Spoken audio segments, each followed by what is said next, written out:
আল্লাহ পাক তার প্রতি রহম করুন যে আমার এই কথাগুলোকে অন্যের কাছে পৌঁছে দেয়। নবীজির ভাষণ। এরপর নবীজি বলছেন, জেনে রাখো নিশ্চয়ই তোমাদের পরস্পরের, মুসলিমদের পরস্পরের সম্পদ, পরস্পরের রক্ত, পরস্পরের এই যে জান মাল ইজ্জত, এগুলো একে অপরের জন্য হারাম। মুসলিমদের পরস্পরের রক্ত, পরস্পরের ইজ্জত সম্মান একে অপরের জন্য হারাম, এর হানি করা একে অপরের জন্য হারাম।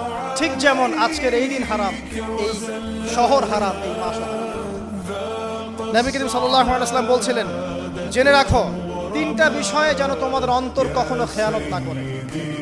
তিনটা বিষয়ে তোমাদের অন্তর যেন কখনো খেয়ানত না করে।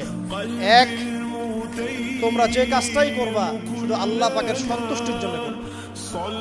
তোমরা যে কাজই করবে শুধু আল্লাহর সন্তুষ্টির জন্য করবে। তোমাদের শাসক বর্গের কল্যাণ কামনা করবে।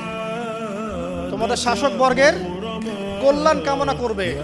3 নাম্বার, মুসলিমদের জামাতকে আঁকড়ে ধরে রাখবে।